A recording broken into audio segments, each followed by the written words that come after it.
I'm SCXCR. Let's plug and play. When you hear a phrase like full body controller, you probably think of two things: Microsoft's Kinect and how much fun you have not using the Kinect. But the first full body motion sensing controller technically came out way back in 1993. It was on the Sega Genesis, and it was called the Sega Activator. This controller was inspired by a device called the Light Harp, a similarly designed musical instrument. Back when it came out, Sega marketed the hell out of this thing. It showed up on tours, it showed up on morning news shows, it even showed up on a Siskel and Ebert holiday video. And I learned from these videos that it's hard to use the Activator without looking like a complete tool.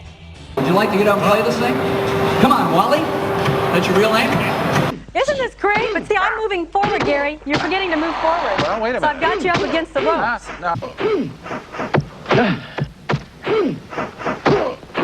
I'm firing.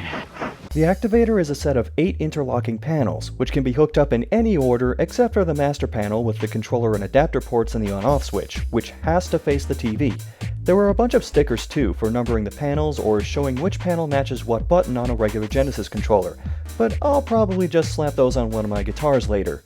Sega, on top of going full 90s with its ads, made it look like the Activator would turn you into Jean-Claude Van Damme. They heavily advertised that it works with Eternal Champions, Mortal Kombat, and Street Fighter II Special Championship Edition. Eternal Champions was even a pack-in game with the Activator, and on the back of the box, all of the games it shows off are fighting games, except for Streets of Rage 2. In setting up the Activator, there's a laundry list of things you have to avoid according to the Activator instruction guide. The Activator has to be at least 3 to 5 feet away from both the TV and the Genesis. It needs to be in a room with a ceiling 8 to 12 feet high which is light-colored and able to reflect light. If the ceiling is too dark, too high, too low, or is vaulted or slanted in any way, the Activator won't calibrate correctly.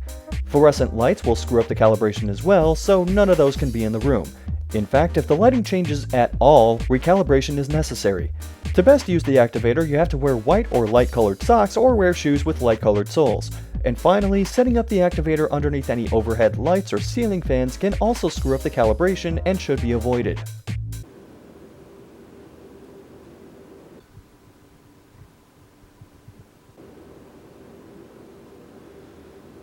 Ah, shit.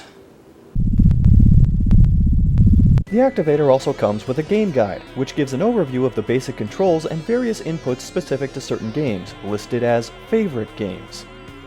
Here's how it works. The 4 cardinal directions are the D-pad. Panel 2 is the B button. Panel 4 and Panel 6 are the A button, and Panel 8 is the C button. Panels 4 and 6 triggered at the same time are the start button, but that's only if you break the beam above 20 inches. 20 inches and below has different effects for all the panels, but by default for panels 8 and 2, they function like a turbo controller, so Rapid C and Rapid B. Let's not put this off any longer. Let's turn on the Activator, fire up Eternal Champions, stay the hell away when it calibrates for 10 seconds, and dive right in. Hey, what are the controls for this Oh no. In Eternal Champions specifically, not only is attacking a chore, but special moves have to be done by sweeping across multiple panels either at the same time or in rapid succession. Hell, look at how the instruction book says you're supposed to do a Hadouken in Street Fighter II.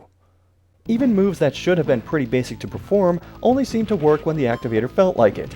I had about as much success dancing in the Activator as I did actually trying to use it. Come to think of it, in all these Activator appearances on TV and at live demonstrations, almost all of them show the same game, Evander Holyfield's Real Deal Boxing.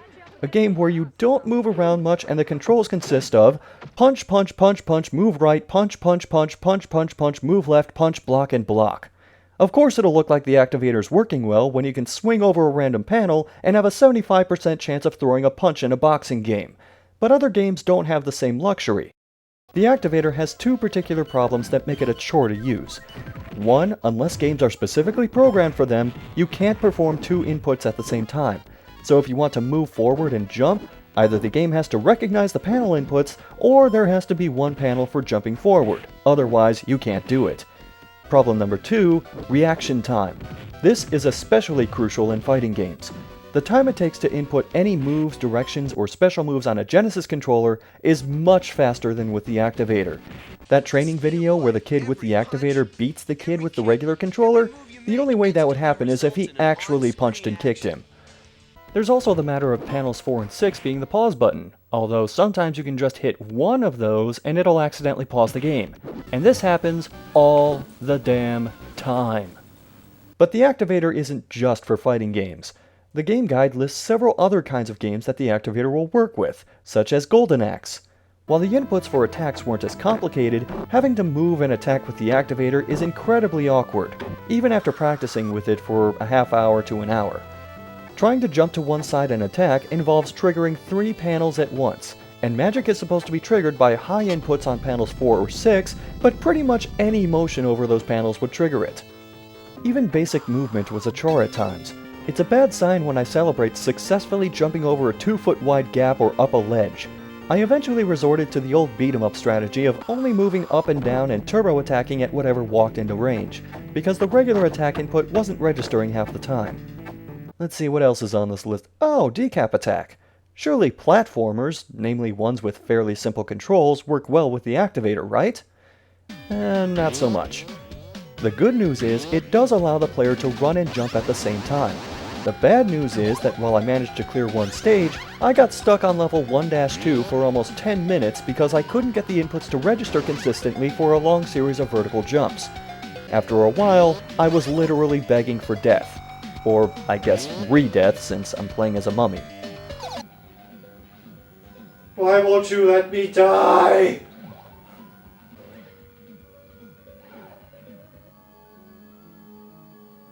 Yes! Decap attack is kind of an oddball of a platformer, so let's try something a little more traditional. Sonic the Hedgehog, a game where you die in 1 hit if you don't have any rings and 2 hits if you do, is simply unforgiving when played with the Activator. This game really accentuates the problem of reaction time plus flailing over the correct panel and hoping it works time. As such, I had to keep slowing down, taking my time, and measuring every move I made, which of course is how Sonic was meant to be played. What else do they recommend playing with? Oh, what? Really? Outrun? Super Hang-On? They recommend playing racing games with the Activator? Well, actually, the racing game was probably the best functioning game I played with the Activator. All I had to do was speed up, slow down, and turn left and right now and then. Granted, I still had input problems when trying to turn, but the biggest issue was holding down the accelerator. I had to trigger panel 2 continuously to do this, and since you can't step on the Activator panels without possibly breaking them, I spent the bulk of each race balancing almost all my weight on 1 foot so I could use both hands to steer. You know what? There's one genre of games that's not really represented here. Sports games. So let's see how well the Activator works with a football game. I can't even pretend. It didn't work. Oh, that's not good. I can't run diagonally. It's not too surprising then that the Activator was quietly discontinued mere months after it launched, what with how awkward it made all the games to play and the $80 price tag it had. But there's one final test I have yet to take with the Activator. I played a Sega sports title with it, but I didn't play the King Essential Sega sports title with the Activator yet. It's time to shut up and jam. Come on, shoot! Damn it. I can't do... Where did I go? I scored! Oh my god, I scored!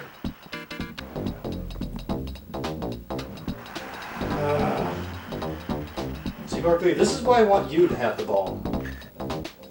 We're only down by 2! We're winning!